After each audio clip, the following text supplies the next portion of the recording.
It's the Electric Picnic 2011, and I'm joined by the illustrious James Vincent McMorrow. How are you, James? Very well. I've never been called illustrious before, so I think it's the right word. It does. sounds It is right. complimentary. I I think it is. I think it is. It sounds right. We'll check that on the old Wikipedia. Okay, yeah. Afterwards. If it's And not right, we could just overdub it with something. We'll overdub it with the fabulous. Yes.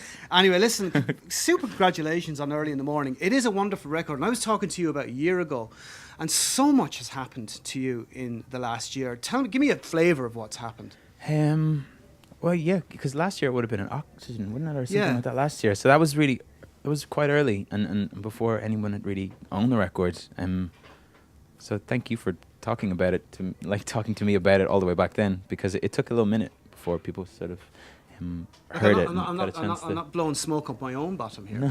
But when I heard it, I honestly thought that this is special. No, I do remember the interview last year. So yeah, and I'm very appreciative. I thought it was I am. special, and I think all the success that you've had in the intervening time has been warranted, because it's not about hype, it's not about all that kind of stuff. It's just happened. Seems to have happened organically through the merits of the music you make, rather than some kind of hype machine. Well, yeah, I mean, I guess in my naivety, I just assume that, like, you know, if you make music that you believe in and that you think is good and worthy of people's time, that it will work. So not that I had any opportunity to have any hype or anything like that. I put the record out with nobody really knowing who I was, and it was just sort of I'd get in the car and just drive and travel and play.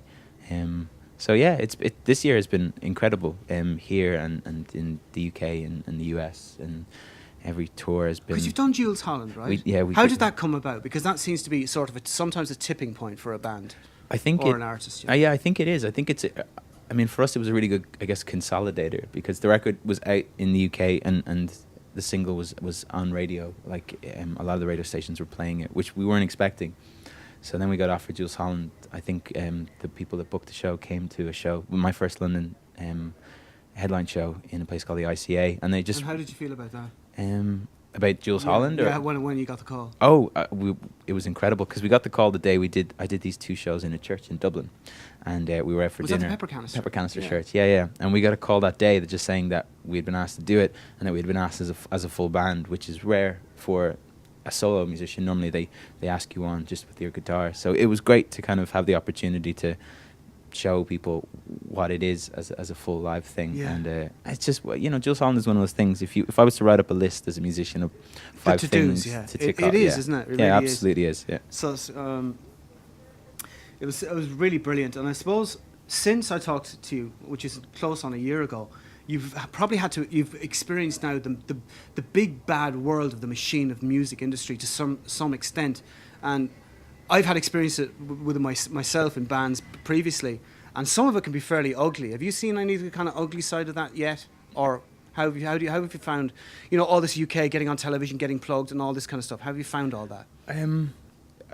Illuminating, definitely. Yeah, I mean, I was quite fortunate in the year I had last year. Kind of meant that I wasn't overwhelmed by anything, or nothing kind of turned my head more than it might have done had I put the record out and 2 weeks later I was on Jules Holland. I think that we were as prepared for it as we could be. But yeah, there's a lot of negatives that come with the positives to it. I mean, like I say, you're well versed in it at this stage. I guess the trick is to just ignore it. Yeah, I mean, I have a record that I believe in, and I have a band that I love, and they're the two things that I'm sure of, and everything else is kind of can come and go, really. Yeah, exactly. And as long as you stick with that, there's times where I feel perhaps I've strayed from that a little bit, where in the radio world in the UK and things like that, where people are talking about single edits and stuff, and the promised land of success, and it's all about what you deem to be success. Is success? Yeah, I know the definition of success is important. Yeah. But what does success in the normal context mean to you? Is it important to you to sell lots and lots and lots of records? What is your philosophy, in other words, within the music game for you? No, I think that, I would never compromise myself. I would never do anything that felt wrong. I don't think any musician worth their salt wants to make a record and not want people to hear it. Like, I think everyone wants their music to be heard, and as long as you follow or pursue that without sort of compromising yourself, compromising others, or doing anything that means you can't sleep at night. I mean, I've never done anything in the pursuit of getting people to hear my record. So you're a rare musical artist who has some semblance of a conscience and a moral compass. I think I think that we're at the perfect festival to talk about it, like Electric Picnic. How many bands here have never, like Arcade Fire? I mean, have they ever once compromised on a vision? And look what it's led them to. Like 10 years ago, they were like just an indie band starting, not even 10 years ago, and now the mainstream has come to them. They're winning Grammys and they're #1 in the US. And I think stuff like that is amazing and telling of the way the music business is. I think it's a good time for me to be making music because it means that I don't have to, like I say, perhaps 15 years ago, if I'd wanted to make a record, I might have had to make some decisions that I wouldn't be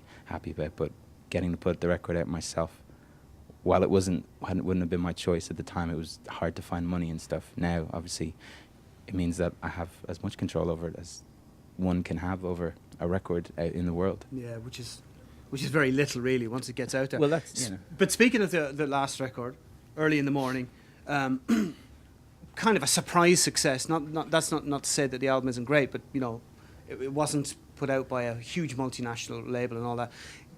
Surely, as a human being, you must be under a fair amount of pressure to up the ante and deliver on the next one. Well, I think that. Even personally? Yeah, no, I mean, for me personally, like, I mean, I feel like the way the first record went means that people come to it and they will continue to come to the record organically over the next year, and we'll continue to play with this record. But I've started the second one because I want to. I think, like I say, this album, there's life in it for a long time in other countries, and I intend to play it as long as people want me to play it. But you're not going to wait like 3-4 years. No, gosh, no. Like, I mean, I think that a year and a half it's been out, and I lived with it for another year before that, just making it and trying to understand it. So I want to make something new. Yeah, are you bored with it yet? No, I mean, I'm never bored of it. Like, I mean, every night I play in front of new people, and the songs mean the exact same, and my job is to play them in a way that, like I say, is worthy of people's time, and that never becomes boring to me. But I want to make something new. I want to do something that isn't sort of. The first album was limited. I didn't have any money. I didn't have any means to make something beyond having one microphone and a bunch of instruments myself. So I want to bring some people in. I want to do some things. I kind of feel that energy again. And also I have a band that are incredible, and I want to make something that impresses them. They're your audience. They're your kind of like sounding board. Well, yeah. I mean, I love being on stage with them, and I want to create something that they can sink their teeth into and really enjoy. Okay. So that's my motivation. It's I'm so happy, and I mean that wholeheartedly, because DJs say that all the time. They don't mean it, but I genuinely mean it. I think your success is well deserved and may go on into the future. And thanks for talking to us today. Thank you very much. Cheers, Cormac.